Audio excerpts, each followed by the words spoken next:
haven't heard any yet. Not too many. Okay, all right. Let's start from the beginning again. Okay. I was born in the Bronx, and my parents were Austrian immigrants. Came here when they were very young, and worked in the garment industry. My father eventually started opening up candy stores. And if you know New York City, there's a candy store practically in every corner.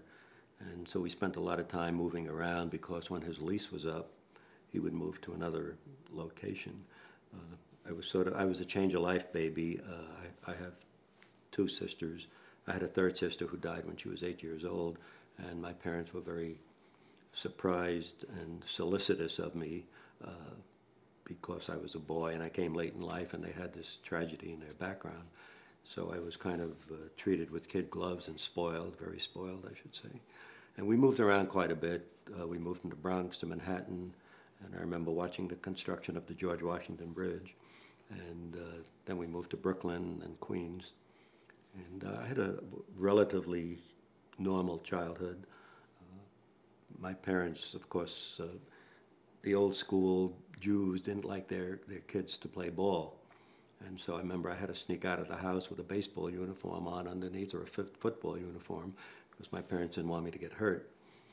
Of course, this was when I went into the Army. Of course, that was really a tragic situation for them. What was life, depression? Was the family hit hard by the depression during the year? My father had to close up his business and his candy stores and go back into the garment industry, and he worked as a dress operator.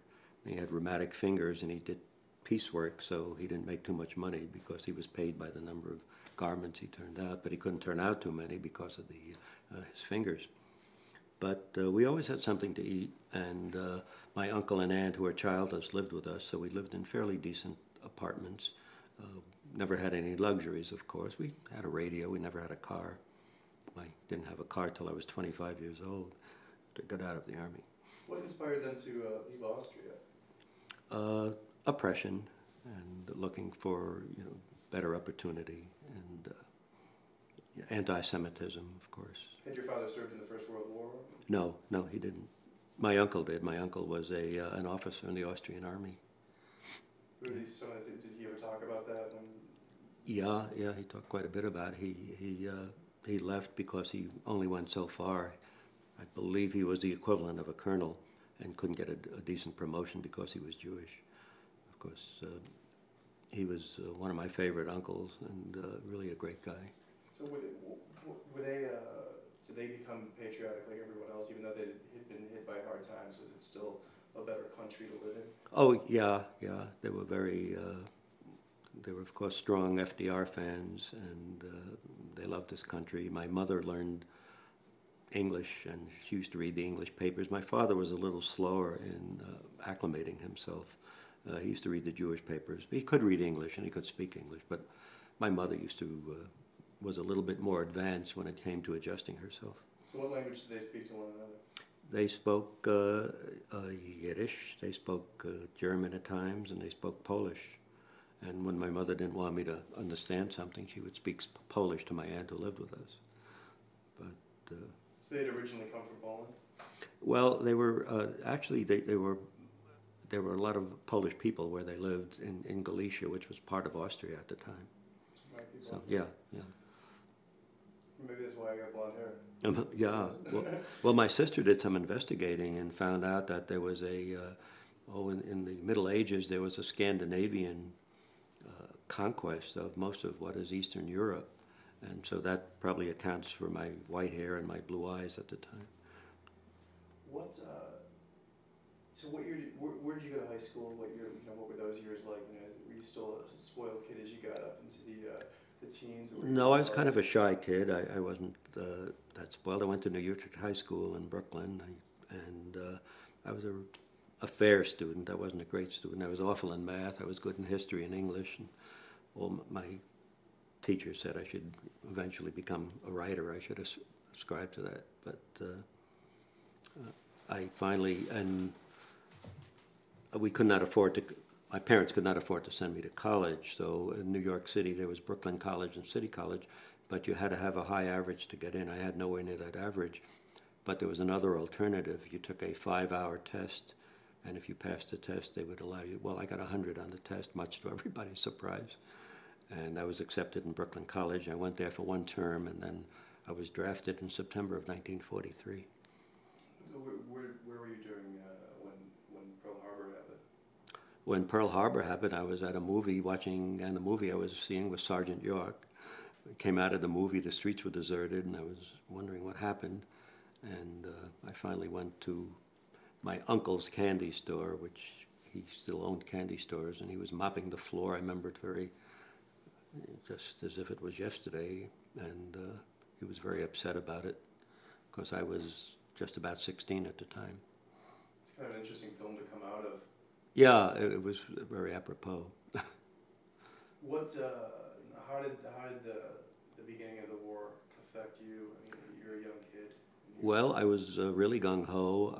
I wanted to get into the Army. I was foolish looking back on it now. I was hoping very selfishly, too, that the war would not end before I got into it, which is kind of a dumb thing looking back on it now. But it was, if anything could be called a just war, that was. It was, of course, we didn't know of any of the atrocities at the point, but the Japanese attacked us, and the Germans declared war on us, which a lot of people I don't think were aware of. We did not declare war on Germany. And I was very anxious to get into the Army. In fact, I was considering volunteering if I hadn't been drafted right away. Did boys in Brooklyn talk about that, or was it kind of... Yes, all of us were. I lived in a neighborhood which was just borderline between Jewish and Italian, and most of my friends were Jewish, although I had some Italian friends, and they were also gung-ho, if I might use that expression. They were always anxious to get into the Army. Nobody talked about evading service and staying out of it, and which I guess, looking back on it now, I'm quite proud of. How did your parents react to your enthusiasm? They were, because of the death of my sister, of course, they were certainly apprehensive. They didn't prohibit me from or wanting me to do something, to make myself 4F, like, getting a punctured eardrum or something like that. But they were very disturbed when I was drafted, and I can understand why. But they did nothing to persuade me, to lie or not go into service. And did your sister die before you were born? Yeah, I never knew her. Yeah, she was about 8 years old. So when you were growing up, did they talk about her a lot? Not until later years. Looking at the family photographic album, I used to say, "Who's that?" My mother would tears would flow in her eyes and turn the page. But my sisters eventually told me about her. So how many kids in your family? Myself and my 2 sisters. One of them is 83. She was just out here, and the other one is about 88, I suppose, and in relatively good health. My older sister, the one who was 83, is very, very active in political causes, and she owned a health food store, and now she's a nutritionist advisor. You wouldn't think she was 83. She looks about 50 and acts about 50. So when you graduated high school in May of 43? In January of 43. Okay. And then I went into Brooklyn College, and I went 1 term into Brooklyn College. Were you just really anticipating being called up? Or? Yes, I was, yeah. Why is that? I'm sorry? Why is that? Well, everybody was being drafted at that particular time, and I knew I was going to be 18 in July, and so I was looking forward to it. And if I wasn't going to be drafted, I was going to volunteer. Were you to volunteer for the Army or for the Navy? I wasn't sure, somewhere, yeah. So, take me through the induction process and oh, that was very interesting. I was very skinny. I was about as tall as I am now, and I weighed about 135 pounds. And all the little old Jewish ladies on the block who thought you weren't healthy unless you were fat. Oh, they'll never take you, Marvin. They'll never take you. Well, I went down to Grand Central where the induction process was, and they had recruiters from the Marines, the Army, the Navy, the Air Force, and everybody was, if I may use the term, fighting over me. They wanted me in. And I chose the Army because they had an ASTP program in which after you finished basic training, they would send you to college. And a lot of my friends who were older than I am had been in that program, so I chose the Army. And the day I finished my basic training, I got the pink edition of the Daily News, which was the edition that came out the night before. And I was in my barracks, I remember, and the headline said ASTP abolished. So I was stuck in the Army, and I did nothing to get out of it. You know, I had taken infantry basic, and that's how I ended up in the infantry.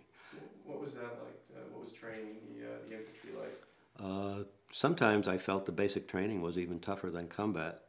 And they put you, it was 17 weeks of basic training, and it was quite grueling and interesting. Looking back on it now, I almost enjoyed it, you know, being physically fit and participating and being part of a group, part of a team. And in my basic training company, there were 3 or 4 German Jewish refugees who were a little bit older than I am. And so I associated with them. There was a rapport there. And it was very interesting. The story I started to tell you before is I was out, about the 3rd week of basic, we were out in the field doing some type of training. I don't remember what it was. And they asked me to report to battalion headquarters. And I reported to battalion headquarters, and along with there were 3 of the German Jewish refugees. And I went into this huge hall, and everybody around was speaking with an accent. And there was a man in civilian clothes who got up and said, anybody who has a family or family connections can leave. And we looked at each other wondering what that was all about. And making a long story short, he was looking for volunteers who spoke German or French to land either by submarine or parachute into France and Germany. And if you remember, this was in early in 1943. And of course, the knowledge of a foreign language was paramount.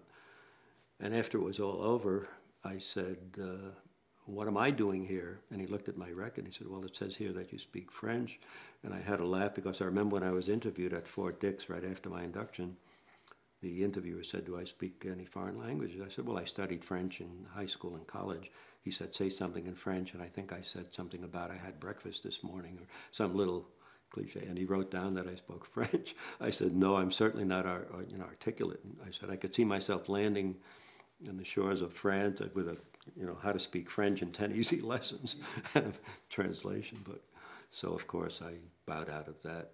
And 2 of the German refugees went into it. I don't know what happened to them. I don't know whether they landed by submarine or were dropped into Germany or what. But that was a CIA operation. I found out later. But it was an interesting experience. So where were you sent after basic training? Was it a culture shock for you being a New York kid? What camp did you go to? Yeah, it was Camp Croft, South Carolina. It was in Spartanburg, and that was the first time I ran into anti-Semitism. Most of the camp's cadre were Southern, and we were not only New Yorkers, which they hated, but we were Jews, a lot of us, and so they hated us, in a sense. A lot of KP, they made us do all the dirty work, and we took it. We were going to show them. Was that kind of a shock, or were you expecting? It was a shock because I'd never run into blatant anti-Semitism. In the Bronx and in Brooklyn, there were always, I wouldn't call them gang wars, but there were Jewish gangs and Italian gangs who used to fight each other, and there was a lot of just anti-Italian sentiment as there was anti-Jewish sentiment, but it wasn't vicious. It wasn't, as bad as it was evidenced by or manifested by the Southerners, they really hated Jews and they hated New Yorkers. And it was quite a culture shock. Did your enthusiasm for being in the Army increase as you completed infantry training? Yeah, I was still anxious to go overseas, and I didn't attempt to do anything to get out of the infantry, although I don't know what I could have done. And I guess always in the back of my mind was, okay, I'm Jewish, I got to show these guys. I've got to be a good soldier. So how long were you stateside before being committed to? Well, it was 17 weeks basic training. Then I was given a furlough, went home for a week, and sent to Fort Meade, Maryland, then Hampton Bays, Virginia, and then we shipped out in the largest convoy at the time, about 92 ships. I landed in Oran, Africa, and we stayed there for a couple of weeks, and then we went to Italy and went from what they called a Repel Depot. It was a replacement camp. And then eventually I hooked up with the 34th Division, came in as a replacement. The 34th had suffered some severe losses. What do you remember most about the boat, the convoy and the troop ship coming over? Well, it was a Liberty ship, and there was a 19-day trip going over, and mostly I remember is boredom and not being able to keep as clean as one wanted to. You slept in bunks that were 5 high, and there was a lot of seasickness. It was pretty rough crossing. And I had always gotten seasick when I went out fishing with my brother-in-law, and amazingly, I was not sick on the Liberty ship going overseas. Liberty ships carried about 500 troops, and I was one of the few who did not get seasick. And on the way back, it was worse, of course, when the war ended on the way home. I remember this was in December of '45. We were going home in a Liberty ship and ran into what the captain said was the worst storm he's ever experienced. I remember Christmas dinner. There were 12 of us out of 500, and I must have had about 6 Christmas dinners, standing up and eating at these huge tables, and the mess kits going from one end of the table to the other and trying to catch the turkey, you know. What did Oran look like, you know, when you landed there? I enjoyed that. It was very exotic. It was very, very, you know, cosmopolitan, and I was very. It was just really exotic, you know, not knowing anything about, except from watching the Bob Hope movies, you know. Road to Morocco, of course, but here it is, came into full view. And, you know, seeing the women veiled and just their eyes peering out, and listening to the sounds coming from the mosques, the minarets. It was very interesting, very exotic, and I enjoyed it. Can you do me one favor, just say, Oran was very exotic, just for editing purposes. Okay, Oran was very exotic. Great. So, how long were you, did you know that you were to be a replacement? Had you trained with any specific division, or? No, it was the Camp Croft was I was in the 34th Infantry Replacement Training Center, and surprisingly enough, I ended up at the 34th Division. I think we got did you hear the Fritz? Going through your mind, did you have any, was there any doubt in your mind that you weren't going to combat, or did you know that this is what you're going to do? No, I knew I was going to go into combat. In fact, at Camp Croft, the first week, we had a company meeting, and the company captain said, "You guys are going into combat." He gave us a big speech. He said, "And about 3/4 of you won't come back." And that really was a jolt, but you know, we kind of looked at each other nervously and laughed. But I knew I would eventually end up in combat. And although people said, "Well, you know, you had a term of college in, and you know, you're a pretty smart guy, and maybe you won't end up in combat." And I sort of shrugged my shoulders and said, "Well, if I do, I do." You know, just. Was it something that you anticipated or looked forward to when you were a kid at the time? I was a little bit apprehensive and scared, which is normal, but I sort of looked forward to it, yes. But not knowing what to expect? Not knowing what to expect, yeah. It was the unknown, the future was kind of unknown. Was that the general consensus among GIs? Yeah, basically. Were there any people that were genuinely scared, you know, in anticipation? Or? Yeah, there was some. There was one incident on the ship going over, and it wasn't an incident. There was I think I told you this. There was a guy, I'll never forget his name, which I won't mention now, but he was from Detroit, Michigan, and all he kept doing was ranting and raving about how cowardly the Jews are, etc. You know, if I wanted to fight, I could have fought with him every day, and people just ignored him. And the scene shifts ahead a couple of months, and he ended up being in my company. And there was one particular battle. We were supposed to take a hill. The hill had 3 different levels to it, and the Germans were dug in on each of the levels, and getting to the top of the hill was very important. And we started up, and we were under pretty heavy artillery shelling. And this guy was right alongside of me, took his glasses off and smashed them on a rock. He says, "I can't see, I'm going back." And I reported that, and I had him, he was court-martialed eventually. And here was this big, brave guy, you know, lambasting the Jews about the car, and he was the one who ran. Well, 12 of us got to the top of the hill, and of course he wasn't one of them. How long were you in Iran for, in North Africa? Just about 3 weeks, 4 weeks. Did you go on maneuvers there? Yeah, it was a town called Canistel, Canastel, and that's where we were living in tents. And a lot of the soldiers built up a hatred for the Arabs because the Arabs used to sneak into the tents at night, cut holes in the tents and steal gear and things. And about a dozen of GIs were killed too by the Arabs. They were robbed. And of course, the Southern boys used to call them Arabs, and they hated the Arabs. Yeah. I think they might have hated the Arabs more than the Jews, although it was a close call. Had you been following what was going on in Italy? Yeah, we were getting Stars and Stripes, and which was an excellent newspaper. And I remember when I was in Italy in a foxhole and reading Stars and Stripes, and the headline said that Eisenhower said that no boy under 19 would ever be in combat. And here I was in combat, and I was short of being 19 years old. And I remember saying to my sergeant, "Hey, I'm not supposed to be here." And, you know, we all laughed at it.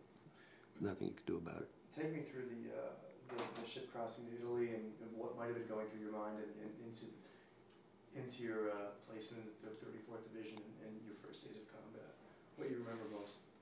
Well, what I remember most, when you went into in the infantry as a replacement, I was in Company K, 134th Infantry. When you came in as a replacement, they gave you the toughest jobs first, or I must say the most dangerous. And so I went through the gamut. I was a first scout, which a lot of first scouts got killed or wounded. I lived through that. I became a second scout. Then I became a BAR man, Browning automatic rifle, and then a bazooka man. And then worked my way, you know, just a regular rifleman after that. And the thing that stands out in my mind, first day in combat, we were supposed to cross a field that was under fire, and there was a guy in front of me. When it came his turn to go, he just said, you know, "I don't want to go, you go first." I said, "Well, it's your turn, you got to get across there." And machine guns were firing sporadically. And so he said, "Okay, I'll run across," and he got shot, you know, on the way going across. But he had wanted me to go first, you know, but I didn't do that. Was there something that if you could give us some kind of, you know, visual imagery of you know, getting there for the first time, and were you from sights to sounds where you said, "Okay, I've never seen anything like this. This is for real"? Well, about the second day, I saw my first. We were walking up a mountainside, up a path, and I saw my first dead body. It was a German soldier who was cut half. One half of him was on one side of the path, the other half was on the other side. And my reaction even surprised me. I looked down and I said, "Well, better him than me." And it wasn't as shocking as I might have thought it would be, not anticipating it. And you know, the thought of seeing a dead body, God, you know, I never even dreamed of how I would react. But my reaction was quite stoical and maybe a little bit selfish, sort of, you know, better him than me. And you know, at that time I realized, hey, I'm in combat. I'm liable to get killed. Did you hear a lot of bombs and bullets? Yeah, we were constantly under artillery shell. The German 88s were a very potent weapon and created a lot of, you know, havoc. And, but the interesting part of it is we actually became mountain troops, even though we weren't mountain troops, because most of my combat service was in the Apennines, and it was, you would take one hill and then you'd have another hill to take in front of you. So, and it was snowing, and we were outfitted in mountain gear, so to speak, you know, fur hats and fur jackets and We literally were mountain troops. The 10th Mountain Division was actually called a mountain division. They came over in 1944, and they fought alongside of us. Torga Tokal, a famous Olympic skier, was in that division. He got killed in combat too. But I remember talking to some of the guys in the 10th Mountain and said, hey, you guys didn't take any mountain training. And I said, no, and here we are, you know, we're in the mountains. And, what month did you get there to Italy? I actually got to Italy in early May of 1944. And I joined the division just before they went into Rome. And our division skirted Rome and started, you know, following the Germans who had retreated. So was there a particular baptism of fire that you might have experienced? Yeah, I went out on a patrol the first night. It was a reconnaissance patrol, and the leader of the patrol said, well, let's just go about 10 yards and stop. And, you know, we ain't going to go and get ourselves into any trouble or something. And I remember myself saying very naively, I said, no, that's not what we're supposed to do. I said, we're supposed to just see if there are any German troops out ahead of us. And he said to me, what, are you crazy or something? And I said, no, just, you know, trying to do what we're supposed to do. So I was I remember being sent out on patrol, about 8 or 9 nights in a row. And I sort of half complained to my company sergeant. And I asked him why, and he said, because you're a good soldier, I'm not going to send a screw-up out there. And I guess I was sort of proud of that. The fact that he considered me a good enough soldier to send out on patrol 8 nights in a row. You mentioned something at the very least in your letter that you felt this urgency to kind of prove yourself. Yeah, again, there was always, and it was really emphasized by the anti-Semitic remarks, whether it was in basic training or whether it was by these guys on the ship. And I never forgot, for the first time in my life, that I was Jewish, and I was being judged as being Jewish. And so I was not going to be cowardly, and I was not going to run. As I said to you, I wasn't particularly, or didn't consider myself a hero in any sense. I did what I was supposed to do. I was put in for a Silver Star, but I got a Bronze Star. And I was quite proud of that. And yes, there was the onus of proving myself, and I'm not going to live up to the phony stereotype of what a Jew is, you know, cowardly. And there were about 8 other Jewish people, kids in my company, and they were the same as I was. They were not necessarily heroes, but we did what we had to do, and in some instances, yeah, we were heroic in a sense. We did things we perhaps should not have done. The antipathy of that was the company commander, one of the company commanders, Lieutenant Nathan. He was a shoe salesman from Brooklyn, of course, and he was despised because he was gung-ho. He volunteered his company for every battle and every precarious situation, and he finally ended up being killed. He died in the arms of his runner. It was a very sad situation. His name was Emmanuel Nathan, Lieutenant Nathan. I remember that specifically. Is combat something that you got used to? Does fear abate? We got used to it. We were frightened. To say that we weren't frightened would be silly. We liked to come off the lines and get a respite, of course. But it was something that we got used to, and we became more, I believe we became more, if I may use the term, frightened as the days went by. When I first went into combat, I was kind of gung-ho, and that's where I got my Bronze Star. But as the days went by and the months went by, and you saw what happened, you saw what a bullet can do to a man, and you saw people being blown up, you became a lot more frightened than you were at the beginning. And yet, you did it. You had to do it. Explain the circumstances surrounding your citation? This was between Rome and Florence, and we were up against I believe it was the 34th German, coincidentally, Parachute Division. They were an SS division. And we we came upon the remnants. They were retreating. We came upon the remnants of the division in a farm, and myself and another guy went into a barn, and then in the barn was a container. I don't know if you call it a container of hot oatmeal that was still steaming, and so we realized it couldn't be far away, and suddenly there were shots fired into the barn, and my fellow GI and I, we ran into the far corner, and what eventually turned out to be there was a ditch running perpendicular to the barn. There were about 10 or 11 of them, Germans in the ditch, firing into the barn. Now, I don't know, they didn't have a grenade. If they had a grenade, we would have been gone. But each of us, myself and this other guy, took turns in running from one corner of the barn to the other, and as their heads would pop up, we would shoot at them. And, after about a half hour, it was quiet, and we went out cautiously, and I remember exactly counting them. There were 10 of them who were dead. So I don't know how many I killed or how many he killed, but both of us, we got out of that situation, and we got a citation for that, for standing our ground. And we were put in for silver stars, and we ended up getting a bronze star, which was fine. We were lucky to have come out of that alive, because a grenade thrown in there just, would have gotten us. What was that the first time that you actually were personally aware of killing somebody? Yeah, that was the first time I was aware of killing somebody. I was a relatively pretty good shot. Oh, I forgot to tell you too. I was a sniper too at one point with a Springfield .03 rifle.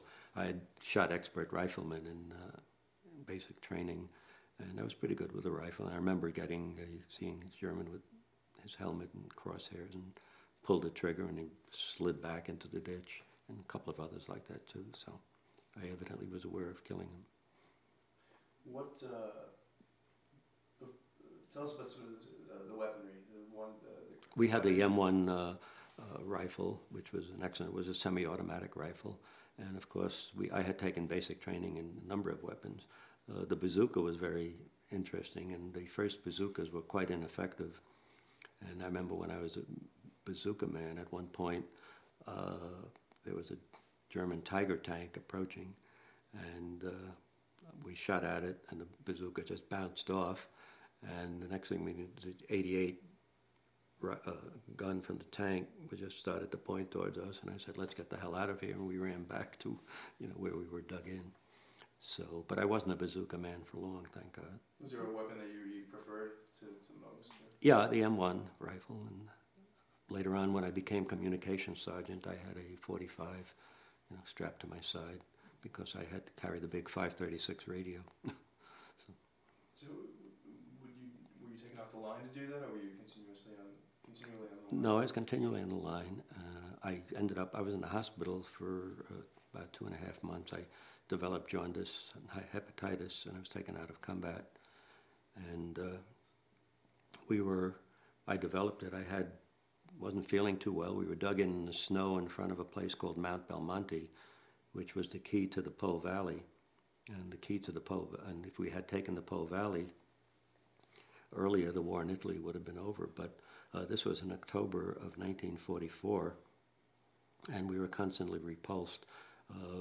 Mount Belmonte, we attacked Mount Belmonte for about 7 or 8 times, and never managed. We always had a retreat. And I remember this one time, of course, I wasn't feeling too well, and I went down to battalion headquarters, and I had 105 fever, and the medic sent me back. I said, "Okay, fine." I told my company commander they sent me back, and he said, "They sent you back." He said, "Let me go down." He went back with me, and they examined me and finally saw that my eyes had a little yellow tint to it. And I said, "Oh, yeah, you have jaundice and evidently hepatitis." By that time, I started going into a slight coma, and they evacuated me to Florence by airplane, and then eventually to Naples, where I spent about 2.5 months in the hospital. What do they do? Do you go up to a medic and say, "I'm not feeling good"? Yeah, I just wasn't feeling well, and they knew I wasn't a malinger or anything, but after 105 fever, my company commander was saying, "What the hell did they send you back for?" So Anyway, but the interesting part of the story, when I rejoined my company, they were in the exact same position as they were in October in front of Mount Belmonte. And this was in the end of March, beginning of April. We finally took Mount Belmonte after a pretty, fierce battle. We lost quite a few people. What was life off the line like, during those 2 months? It was, well, at one point they took us off the line and we were in what they called a rest camp in a town called Loyano, but actually we were within range of German artillery, and we had more bombardments in our rest camp and I think more casualties than we had on the line, and everybody was saying, well, let's go back up on the lines. We came off the lines, they would give us free cigarettes and they would give us beer, and I didn't smoke, so I traded my beer and cigarettes for Cokes. And we took showers and we got packages from home, and my buddies liked my packages from home because my mother used to send me strudel and pastrami and all kinds of delicacies. How long did they keep for? And well, they were fine, and they always used to gather around when they got packages from home. And one time, and I wrote a story about this too, is we came off the lines and there was this huge package, and they were all gathered around me. We had been living on K rations and C rations, of course. They all gathered around me anticipating salami and strudel and all kinds of goodies. Opened the package and there were 8 rolls of toilet paper. My mother had read somewhere in the Jewish paper that the boys in Europe had a shortage of toilet paper. And so she was terribly concerned about that, being a Jewish mother, not realizing that in every box of K rations there was enough toilet paper to take care of it. So the look of disappointment on their faces was very interesting, and mine too, of course. Did your parents have any idea of what, would you tell them in your letters? No, we could not tell them. I don't think they realized that that I was in combat. All my letters, my via mails, all were dated somewhere in Italy. And any time I tried to mention something, it was cut out. I still had the letters after the war. In fact, I have some of them here. Okay. God, they were so boring and naive. I was really gung-ho. I had phrases like, our democracy will conquer, and we will vanquish these damn Nazis, with all the literary hyperbole. Who do you write to? Did your father? I wrote to my mother, my father, my sisters, my cousins. Of course, getting letters and mail from home was very important too. Were they pretty good at writing? Yes, they were very good at writing. Mm-hmm. So you're back on the line after 2 months, and how do you take a mountain or a town or however they do that? What's for someone in a rifle company? Well, each attack was different. It depended upon what the defense was. Whether they were defended by tanks. We'd call up the tank company that was assigned to us, but most of us didn't like when the tank company came up because they drew a lot of artillery. And so, although we were equipped with bayonets, we never got into any hand-to-hand combat, and we used our bayonets primarily from opening up K rations in the sea. And I don't remember anybody ever getting to the point of hand-to-hand combat. When we got that close, the Germans surrendered most of the time. They weren't the supermen that we kept reading about. One time, very interesting, coming off the lines, it was Yom Kippur of 1944, and an order came down, which was nice, saying that anybody who wanted to go back to Florence to the synagogue for Yom Kippur could. And 8 of us went back, and we went into this beautiful synagogue in Florence, which I visited recently. And there was a there was a British rabbi chanting. And one of the guys said, well, let's get out of here, and if I may use the language, let's go and get laid. And I, being very naive, said that's a terrible thing to do. And I remember they found a brothel, and I was the guard outside the brothel watching for MPs. And I did not go in because I felt this was a terribly irreligious thing to do on Yom Kippur. And I remember coming back to the company, and the company commander saying, "Did you, have a nice holiday?" "Oh yes, Captain. Yes, we did." Very hypocritical, of course, but. I probably would have aligned myself with those kind of soldiers. Yeah, it was a very interesting story. What so is time, a lot of people don't hear about the Italian campaign. Yeah, we were sort of the forgotten campaign, and it was an important campaign. Of course, the Germans had sent a lot of their elite troops to Italy. It was a grueling campaign because it was mountainous, of course, all the time. Let's start over. I want you to say, okay. If possible, the Italian campaign is the forgotten campaign. Mm-hmm. It was forgotten in the sense of publicity, if I can use that term, given to it. Hang on a second. I just try to say the Italian campaign was, only so people, for the editing purpose, oh, okay. The Italian campaign was known as the Forgotten Theater of War, the Forgotten Campaign, in terms of supplies. There were a number of times when our artillery companies ran out of artillery because the shells were being diverted to France, which they thought was much more important. And there was a certain amount of neglect given to us in terms of support, whether it was a material support or whether it was a morale support. It just, you read very, people just didn't, and as far as I learned later on, people just did not learn much of what was going on in Italy after Anzio, and yet it was an important campaign.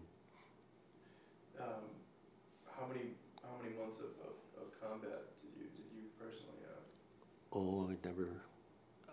I guess total, it was never consecutive. I guess it added up to about a year or so. 12 months, yeah. Did you ever think, well, my luck's running out, or I haven't hit? No. In fact, there were times when, in one particular battle at Mount Belmonte, of course, when we retreated and we were exhausted, and we dug into the side of a mountain, and we couldn't dig in on flat ground. We built our foxholes into the mountain, and we were strafed by our own P-38 planes who mistook us for the Germans. And I remember one time, the only time I was really down, is I said, I don't give a damn if I get hit or not. I said, I'm just tired. And that was it. But I never had any foreboding. My one fear was of, and I don't know why, it was of going blind. And that's why I looked so silly wearing my helmet very down over my eyes. I didn't want to be hit by shrapnel in the eyes. Why? I don't know. Some psychological reason for that, perhaps. Have you seen that happen? No, I didn't. What kind of troops were you up against? You started to mention some. Usually SS troops and paratrooper divisions, German. Pretty elite troops. Later on, though, during the war, they had, we were up against inexperienced troops. They had kids who were 15, 16 years old. And they were frightened, and they were pretty fast to surrender when the situation came up. Were you consistently stoic, or did you, after fighting for a few months, did you develop certain rage or hatred against the people that you were fighting? No. Strangely enough, there was no hatred. There was more self-preservation than hatred. Either get them first or they will get you first. And after speaking to some of the prisoners that we or I or a couple of us had captured, as I said before, they were just like we were. Most of them were draftees, the German equivalent of draftees. And I don't know what their political philosophy was, whether they were Nazis or not. It's funny, we never called them Nazis. They were always Krauts, or Heinis, or Germans. And of course, even at that time, we had not learned of the concentration camps. And we were very sheltered in America at the time. I remember growing up, we hardly heard of the oppression of Jews in Germany. And did you know that they were at least anti-Semitic, that they didn't like Jews, or?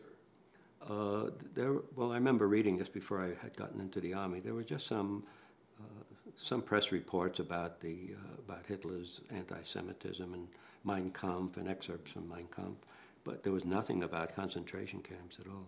Did you ever feel the need to tell your prisoners that you were Jewish? Yeah, and there was no reaction, just, oh yeah, There was one, a lot of them were very anxious to be taken prisoner, I remember I was I was taking about 15 of them back to battalion headquarters, and the Germans started shelling, and we had to take refuge in a little bombed-out building. Had no roof on it. I don't know why we took refuge there. And after a particular heavy barrage, one of the German soldiers, of course we had disarmed them, bent down and picked up a grenade, and he said, "Here," gave it to me. You know, it was a grenade, still a pin was in, of course.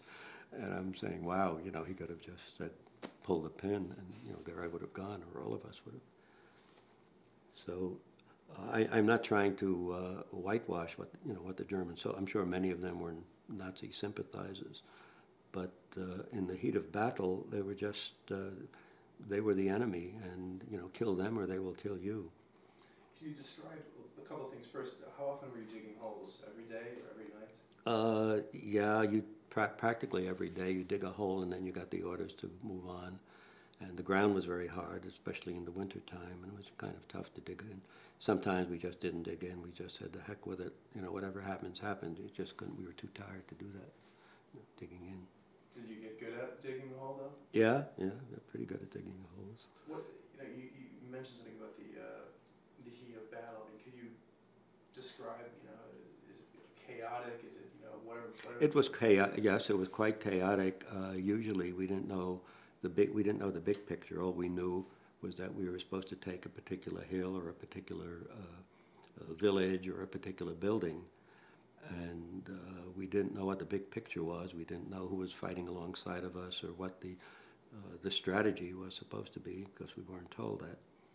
And so it was a very localized, very subjective situation in a sense. You know, we didn't realize that capturing a particular farmhouse, that farmhouse might have been to our, you know, leaders the key to a particular village or what have you. But we were just given our assignments and never knew what the big picture was. And what was shooting artillery going on? You know, how the worst experience was being bombarded by the German 88s, the artillery shells, and that, you know, the noise alone was deafening and extremely frightening, and just, you know, you ran for cover. What did men crack under those situations? Did you see it happen? Yeah, there were two specific incidences where I saw a couple of guys shoot themselves in the foot, and fortunately they weren't Jewish. So. But did you eventually feel as though that you gained respect from? Yes. There was in my company there was a number of anti-Semitic remarks made by very few people, but there were always retorts by non-Jews, you know, retorts like, hey, you know, cut it out, or, you know, or quit it, or whatever it was. As I said, I could have fought every minute of the day with somebody, but you just overlooked it. And surprisingly, you were sort of grudgingly accepted, in a sense. Did you find that you developed friendships with people that you never thought you could? Not really, no, not really. They were just there, and they were, you know, you've heard the expression so many times, you know, my buddies. Well, I don't know, I never felt that close to anybody, although I did develop friendships and more or less acquaintanceships, and felt bad when some of them got wounded or killed, of course.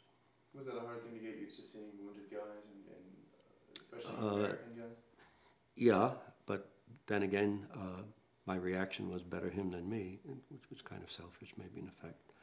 I remember I was in one situation where I won't call it a foxhole because it was built into the side of a mountain, and there was a guy who was kind of scared. I remember he was from West Virginia, and I sort of was trying to quiet him down, and I was in front of him, and next thing I knew, he was slumped over, and it seemed that a bullet had gone right through in between my arm and my shoulder, and struck him, and, you know, he died in my arms. And why it didn't hit me, I don't know. Just one of those lucky things. But I had a number of close calls and bullets whizzing by, and, you know, my shoes. And is there a lot of shouting going on in battle? Are men yelling, you know, orders at one another? Yeah. Usually it was, let's get the hell out of here. Which, Are there any particular situations that have kind of stuck with you over the years? I mean, was there one firefighter, one battle that you just been not necessarily fixated on, but as someone, if they talk about battle, like, Yeah. I remember one in particular. Yeah, the one from when we finally took Mount Belmonte, and it was a key battle for us because we had been trying to take it since October, and this was in April, and we knew that this would be the key to Bologna and eventually the Po Valley. But also what sticks out in my mind was the battle before Bologna, because we were my platoon and my company was assigned to take Bologna, and if we took Bologna, Bologna was the key to the Po Valley, and once we got into the Po Valley, we felt the war would be over pretty quickly because the Germans would retreat. They would not have any mountains to look down upon us because it was all flat, as it said it was a valley. And I remember at that point I had been, I think once before I told you I was offered a field commission and turned it down. So when I came back from the hospital, I was made communications sergeant, and that means I worked with the company commander in the company in what we called headquarters platoon. And I was always with the company commander, who was always ahead of his troops, so it was kind of a harrowing. This one particular guy was Randy Thomas, who was from Chicago, and his big complaint was that he was still a first lieutenant and all the other company commanders were captains. But I remember as we started to enter Bologna, we came under tank attack, and he said to me, "I don't know what to do." He said, "Haas," he said, "what should we do? Should we go on or shouldn't we go on?" And he said, "I'm leaving it up to you." And I said, "No, let's go on. You know, let's take Bologna." And in my radio, the company to my right was, I was picking up, they were reporting firing from their left, small arms fire. And some of the guys in my company were reporting small arms fire from their right. Finally found out it was B Company to our right firing on us, and we were firing on K Company firing on them. But it was quite a thrill as we marched into Bologna. Coming out of the rubble were many German soldiers with their hands up, "Kamerad, Kamerad." They surrendered in droves. And going into Bologna was akin almost to the liberation of Paris. People were jamming the streets and embracing us and giving us wine and fruit. And all of us felt very heroic. And until, of course, one of the girls said to me in Italian, "Oh, how come such a baby like you is fighting?" I felt like this great big hero, you know, but I was a bambino, you know, to her. And we got a citation for taking Bologna. And I was the second person into Bologna, which was my company commander was the first. I was right behind him. And it wasn't that ferocious a battle, but you know, we managed to take a lot of prisoners, and we had some casualties, but not as many as we expected. How did that make you feel to take prisoners? It felt good. It felt good. I mean, as I said, here were these Aryans, you know, surrendering to a Jewish kid from the Bronx, and so I felt, maybe wrongly so, I felt, you know, superior in a sense. What about that story that you wrote about? When did that happen? If you could kind of relay that. Yeah, that was a marvelous vignette and would make a great piece in a movie, I think, because here we were. This was just prior to the incident I told you when I got the Bronze Star, when we were in the barn. We heard this faint cry coming from about 20 yards from us, and we heard Vasa, Vasa, and it was a very dreary gray day, and it was quiet. There was no artillery going on at the moment. Remember the downed electrical wires, and the wind was howling through the wires, making this strange moaning sound. And then suddenly out of a foxhole came this bloody arm with tattered uniform, shreds hanging from the arm. And it was a German. His face was stark white because he had lost so much blood. And he was saying Wasser, Wasser, which means water, of course, and then Aqua, Aqua. and he barely crawled out of his hole. And I remember getting out of mine and going towards him with my canteen, and I guess maybe which was a foolhardy thing to do, but there was nobody else around. I believe they had retreated and had left him, and he drank from my canteen. A lot of it was dribbling down his chin, and the white water was turning pink because of the blood. And he looked at me and, with thanks in his eyes, if that's the expression I may. But I felt very, very sad, and I felt very sorry for him, even though he was the enemy. I mean, and eventually he fell. But and this is a true story, and it sounds like something that you would see in a movie. But and I kept thinking to myself, here's this Jewish kid from the Bronx, and here's this Aryan soldier, this dying in my arms. And I remember just then, as I said, it had been a cloudy day. A ray of sun came through, and it actually focused on his belt buckle. And the German belt buckles always say "Gott mit uns," which means God is with us.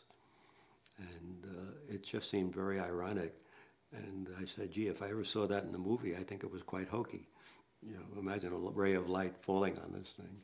But it was just, it stayed with me throughout the years, that God is with us, and here he is dying in my arms. Where were you when the war ended? The war ended, I was on the Swiss border in a town called Varese, or northern Italy. We had gone to the Swiss border. We were going to cross into Switzerland, because a lot of the German troops had retreated into Switzerland, but the orders came not to do that. So I ended up in a town in northern Italy called Varese. And were you just rotated back home? Did you have enough points to... No, I actually, I didn't. We became occupation troops, and then we went to, we were in near Trieste for a while. There was some concern that the Yugoslavs under Tito were going to try to take Trieste back from Italy. And so we were stationed in a town called Gorizia near Trieste. And we were always on combat alert. And we were going to fight the Yugoslavs. Of course, that never came to pass. And then we went to a town called Gorizia, where we had set up. And as a reward for living through combat, I was told I was in charge of the regimental post office, which was really it was a very interesting job. My job was to take, at the time there was a thriving black market in Europe, and each soldier was only allowed to send home $100 in money orders. And there was actually no setup for a postal system, army, and it was my job and my sole job to keep track of what the soldiers were sending home. And I had their names and their platoons and everything listed in the amount sent home. And I was offered, and cursed at many times, I was offered many, many bribes. The guys were selling cigarettes, and they had hundreds and hundreds of dollars. As a matter of fact, a Red Cross girl wanted to send home $7,000. She had been selling nylons and lipstick, and of course I refused it. And she offered me half of it, and I still said no. And I look back upon it now, and I'm wondering, was I foolish or wasn't I? Was I being overly honest, or was I just frightened of being caught? Or was I saying to myself, I'm Jewish, and therefore I'm going to be honest? It seems to be something that was always in the foreground. Yes, it was only in the foreground because of the anti-Semitic remarks and the hatred. They weren't only remarks, they were hatred. I always think about that movie, Gentleman's Agreement. Yeah, how hypersensitive Gregory Peck becomes. Yes. Well, I also remember being on guard duty at one time, and this kid started ranting about the Jews, etc. And if he had a Jew here now, he would kill him. And I took my rifle off my shoulder. The first time I really got aggressive, and I stuck it in the stomach. I said, I'm Jewish. What did you say? Oh, you're different. I didn't mean you. You're Jewish. And it turned out he had never seen or heard of a Jew. And many of them actually thought the Jews had horns. And that's true. It's not some of these kids who were, a lot of the replacements were from the hills of Tennessee. They were rednecks. And they had never seen a Jew. And I couldn't be Jewish because I didn't have horns. Let's change the tape. We don't have much longer. Okay. One or two more questions, then we'll look at a picture, and then we'll start breaking. Army called, I believe it was General Pulaski's Polish Army. That was the exact name of it. There were Gurkha troops. They were just troops from all over the British Empire, British Commonwealth. And we used to not like to, when the 8th Army was close to us, or when parts of their divisions were close to us, because the British, again, being very stoical, they had to have their tea. And of course, any light would draw artillery fire, and they would light their fires to brew their tea at 5 or 6 o'clock at night when it started to get dark, and of course artillery fire would come in. But they just went on brewing their tea and being completely indifferent to it. So we weren't particularly happy about the British. Excuse me.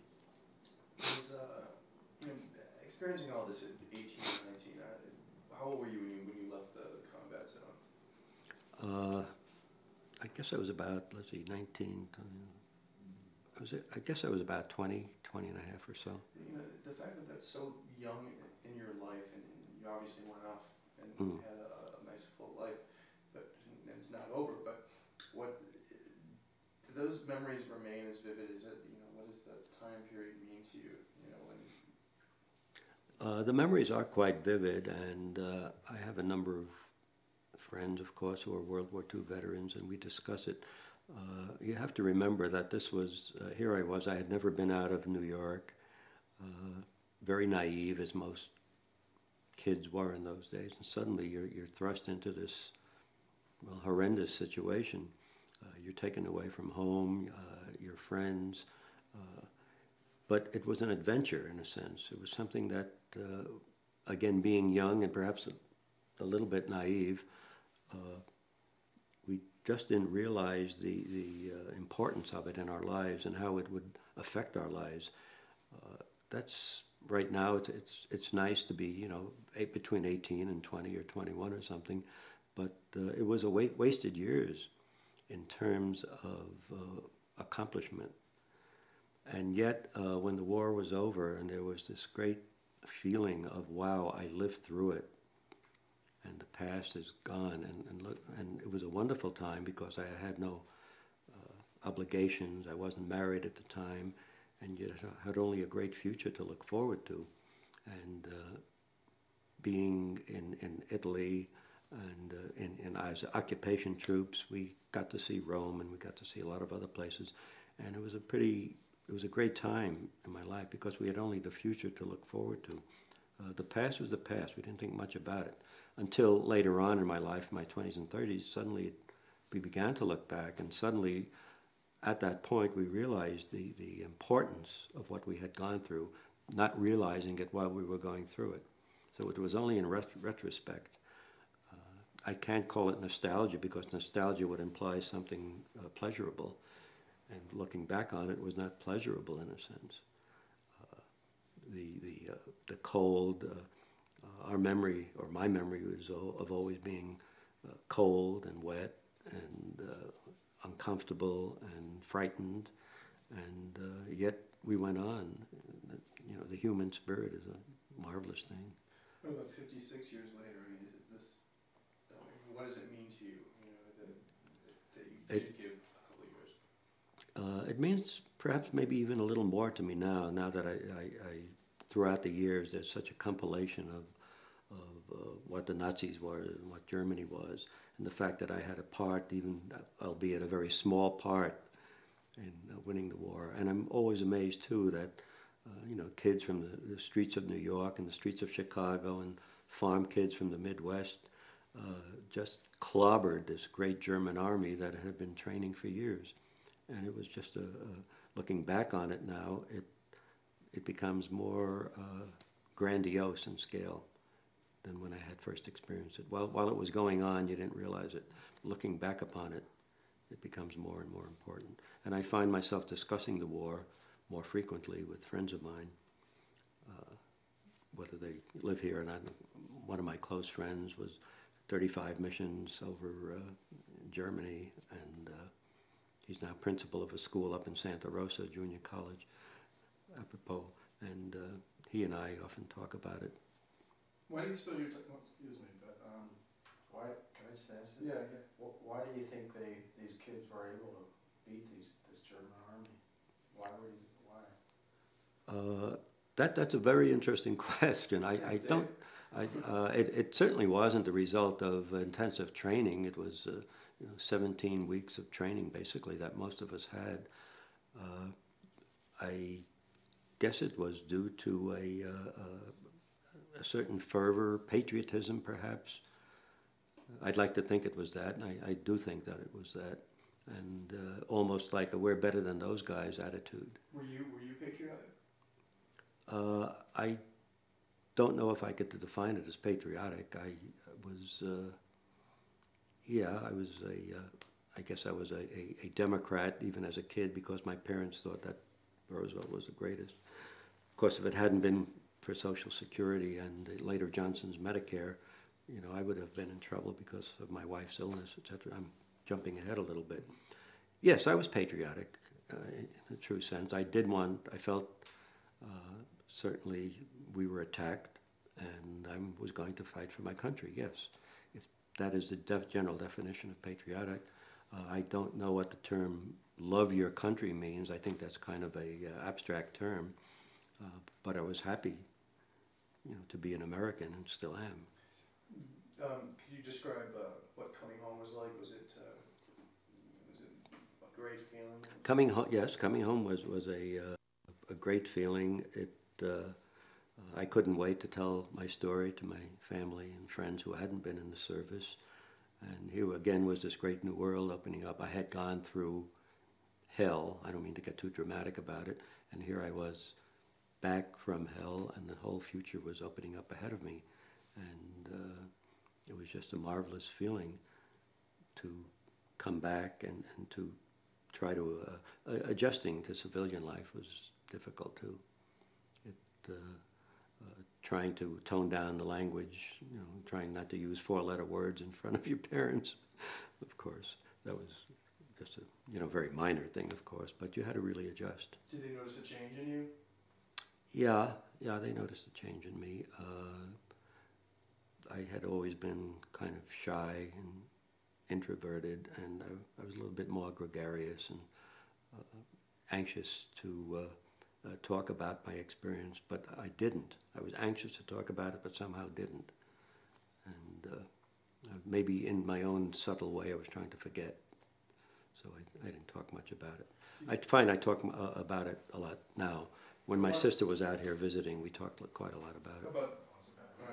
I think Russia played a very important role, of course. They decimated the German troops. No, they did. But why do you feel, because we're rolling now, but why do you feel is the need to talk about it now, is to make it more real, to kind of finally... There's not really a need. There's a certain pride in talking about it now.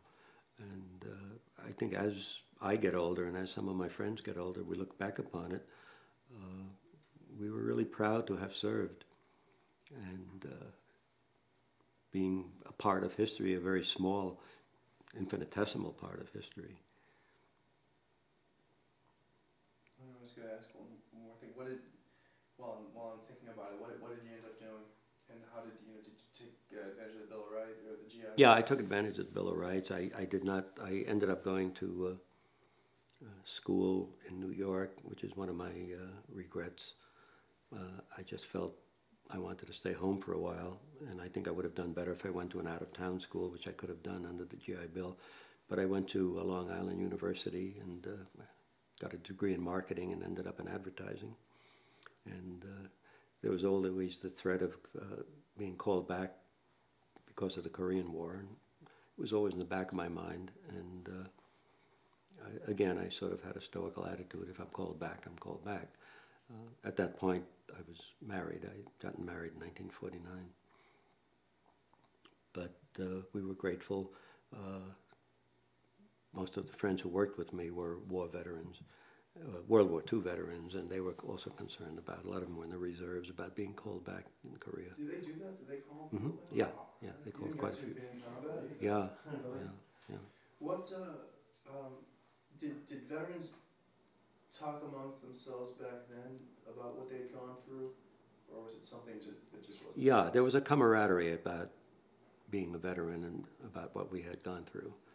And we talked about it quite a bit amongst ourselves, not necessarily to others, which we felt, I know I felt that, well, maybe we'd be boring people, and they couldn't possibly understand. And you really can't explain it, in a sense. You know. I remember getting a letter once when I was in combat from a young girl I had been going with, and she said, "Oh, after you fight, do you go back to the barracks at night?" And you know how naive that, of course. And I don't know why. I guess I was pretty harsh on her. She was only about 16 or 17. And then she said, "Things must be very rugged over there." She spelled rugged, R-U-G-G-E-R-E-D. And I said, this is a stupid kid. I don't want to correspond with her anymore. But the reason I'm bringing that up is going back to the barracks at night. You know, they had absolutely no concept of what combat was. You know.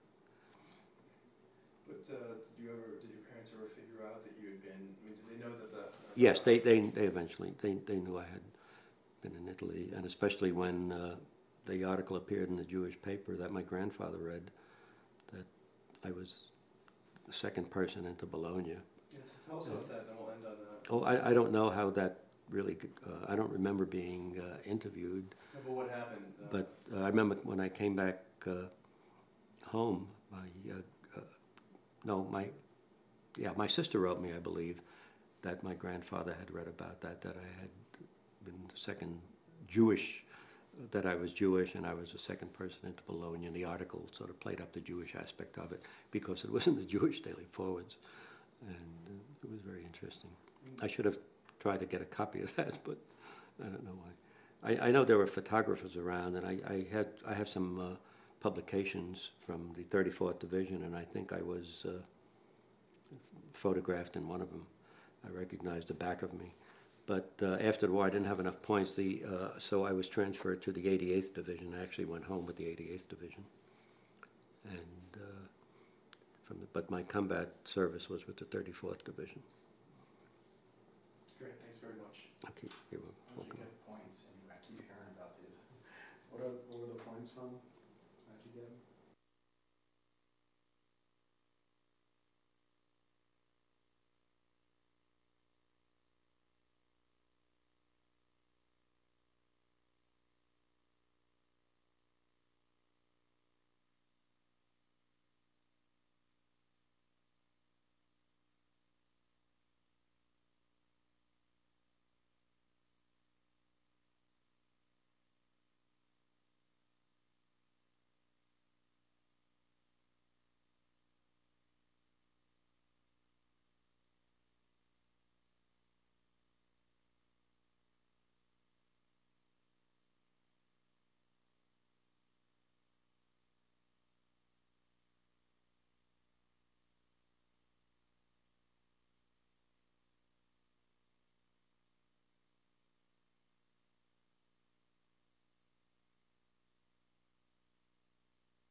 Okay, good. This picture was taken at the conclusion of basic training in Camp Croft, South Carolina, and this is my basic training company. Here I am in the top row, second from the left, and I'm particularly proud of the signature on the back of the picture, which is from our company commander, Lieutenant Cy Wagner, Dallas, Texas, and he wrote, "To a good, conscientious soldier." And I was very proud of that, even though it was only basic training. Okay, just stay there holding that, and I'm going to do a close-up of that. Just repeat about the signature of the whole thing again. From Lieutenant Cy Wagner, our company commander, Dallas, Texas, to a good, conscientious soldier. And I like the sound of that word, conscientious. I was very proud of that. Take your hand away.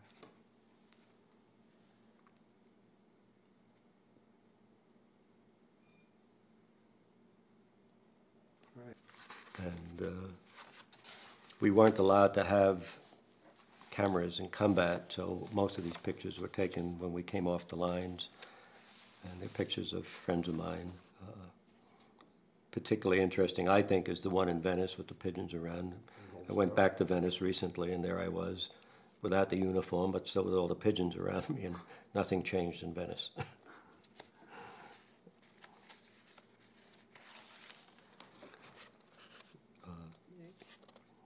This shows the fact that we were mountain troops, and we were issued fur jackets and fur caps. We had the Red Bull insignia, which is the 34th Division insignia in the front of that. This is my headquarters platoon. Wait, hang on, can you repeat? I have to do these sometimes twice. Okay. Just say, okay, what was that again? This is my headquarters platoon in the Po Valley, and I was in charge of that platoon. Hold on a second, I'm going to get close now.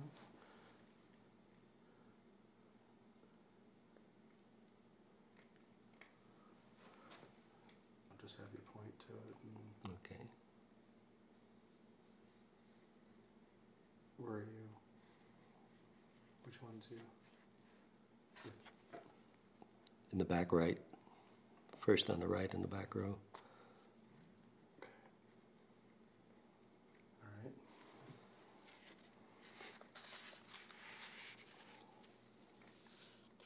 And again, here we are after the war, sitting around at a sidewalk cafe in Trieste. Get a photo of that. Hold on. Get close up.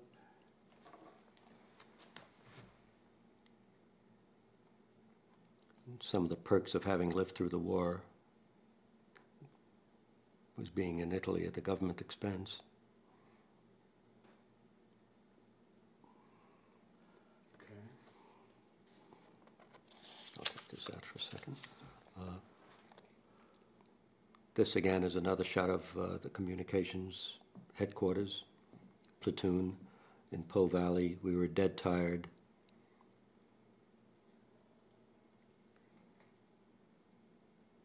Who had the camera?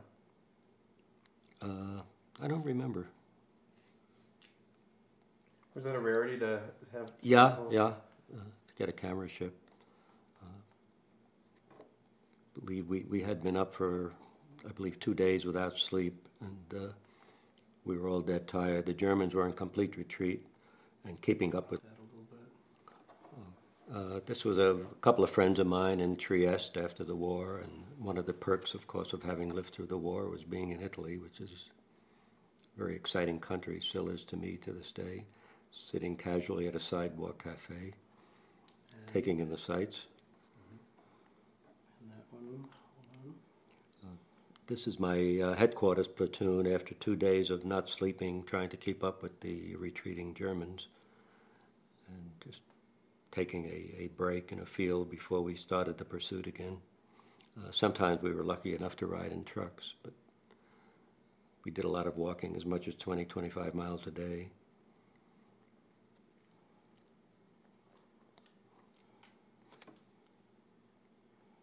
This is an interesting, do you want to take that? I have a story on it. Okay, hold on. This one? This, yeah.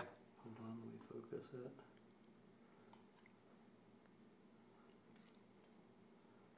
Okay, you can point briefly and talk about it.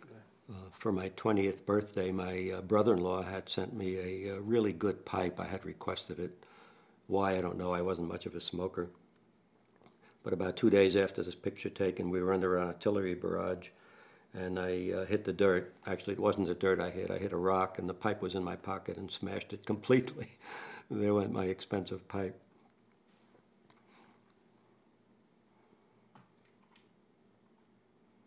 Who are these guys?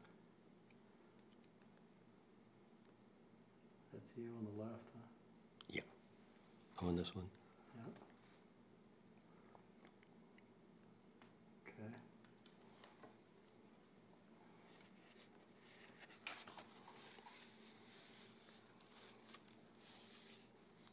I call these my sad sack poses, if you remember the cartoon. Didn't look like much of a fighting soldier there. Was that after the fighting?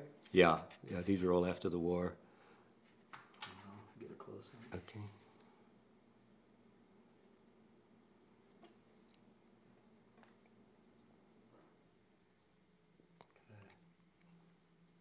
This was taken in Varese, Italy, which is in northern Italy, close to the Swiss border. A very picturesque little town.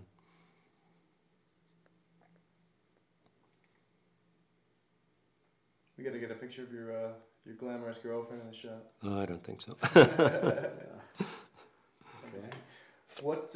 I think we're done. I think we're good with those. Yeah, these are just, you know, casual, in occupation, troops in occupation. This guy lives in Southern California, really, or did. I have to get in touch with him if he's still alive. His name was Gene Moyers, M-O-Y-E-R-S. He was a company clerk. Nice guy. Beautiful. Well, here were the partisans. Didn't Bill Malden serve in Italy as well? Yeah, in the 45th Division. Can you tilt that up? There you go.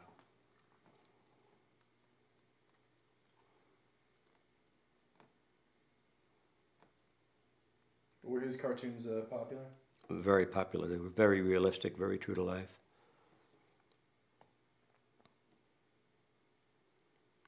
Okay. Any others? In fact, there was one cartoon of Willie and Joe sleeping under a cow and the cow urinating on it, and that one hit home because it happened to me.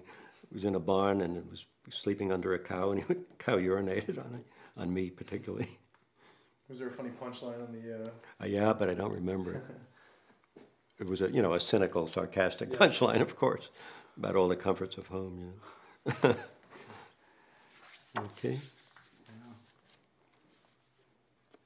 These are Italian partisans who fought with us. Tilt it up a little. Let me zoom in on that. What did The Italian partisans were very, very helpful. They were very instrumental in helping defeat the Germans in Italy.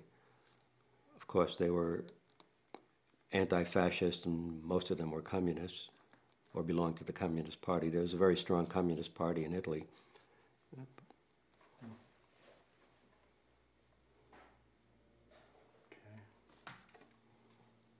What else? Yeah, that's about it. These are not too much. Not too interesting. You can only do.